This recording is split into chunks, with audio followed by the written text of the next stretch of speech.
C'est un contraste saisissant dans toutes les grandes capitales africaines. La modernité éblouissante des édifices côtoie avec une insolence imparable la misère des faubourgs. Abidjan, capitale économique de la Côte d'Ivoire, baigne dans ce contraste.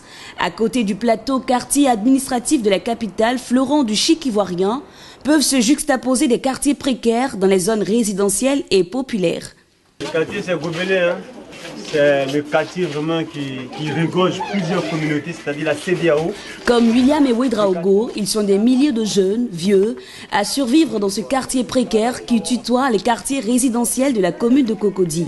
Gobelé, un bidonville parmi les 137 que compte la ville d'Abidjan. Ce type de quartier se caractérise par des constructions implantées en désordre sur des terrains non assainis, non viabilisés, sous des installations de haute tension électrique.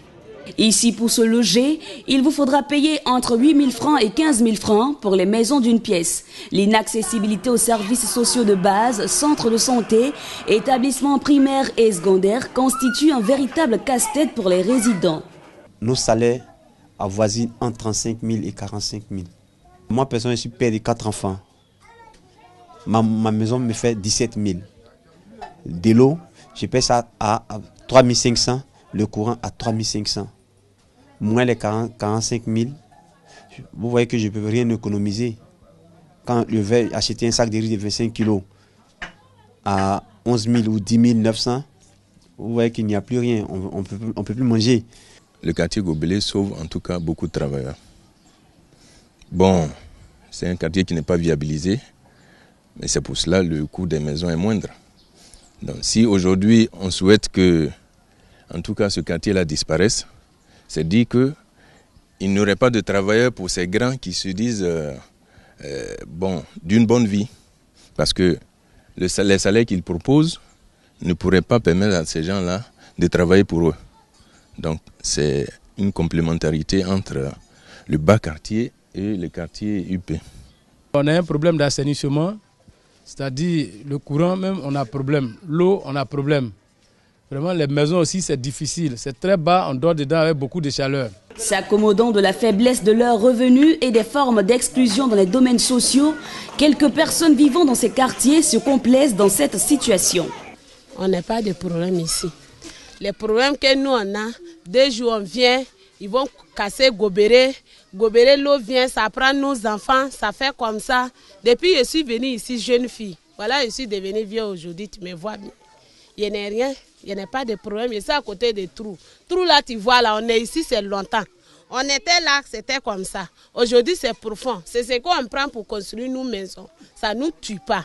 Je dis à l'État, ce n'est pas tout le monde qui a des moyens pour sortir au dehors. Nous, quand on vivait ici, ce n'est pas ce qu'on veut, mais vraiment, avec le temps là, donc quand nous laisser, on va vivre, on va s'occuper de nos enfants, faire notre activité. Vraiment. Ça va beaucoup nous faire. Ces quartiers présentent un cadre de vie insalubre. La pauvreté est à son comble. Les enfants déscolarisés trottent la plupart du temps dans ces eaux de la lagune, véritables dépotoirs. Dans ces conditions de vie pitoyables, on appelle à l'aide.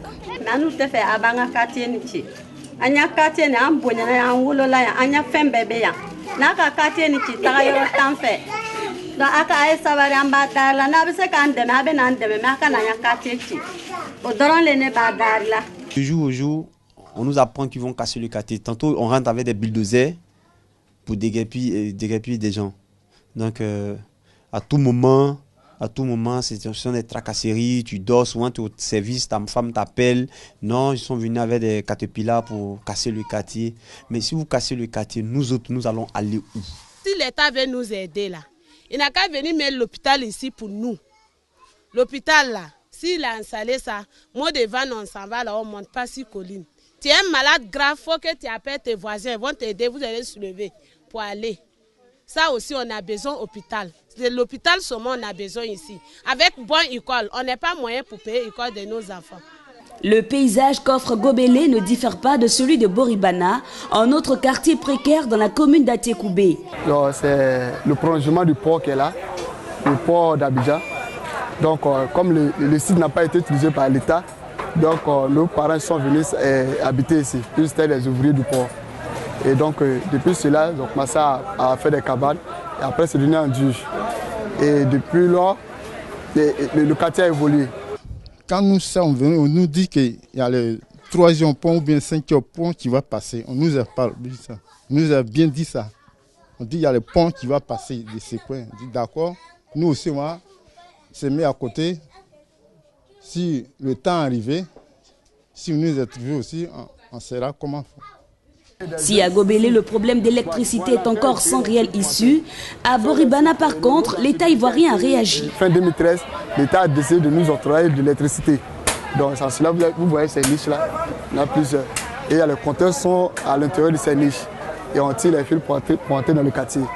Si Gobélé et Boribana n'ont pas été détruits par les tracteurs de leurs différentes mairies, Opéra, un autre taudis dans la commune d'Atekoubé, a été détruit. Les résidents étaient déguerpis. Il faut dire qu'actuellement, ils sont tous partis, mais il y a quelques-uns qui sont encore sur les lieux. Toutes ces constructions que vous voyez, toute la toiture que vous voyez en bas, ces maisons ont été construites sur le passage de l'eau. Là, c'est un grand caniveau qui est là comme ça. Donc ça veut dire qu'il faudrait que les autorités essaient de revoir ça pour déguerpir les gens, parce que pour ne pas que ça va causer encore un grand dommage. Dans un contexte d'urbanisation galopante, la question des quartiers précaires dans les politiques de planification des villes africaines se pose encore. Patrimoine urbain à réhabiliter ou quartiers pauvres à raser pour laisser place à une nouvelle ville moderne.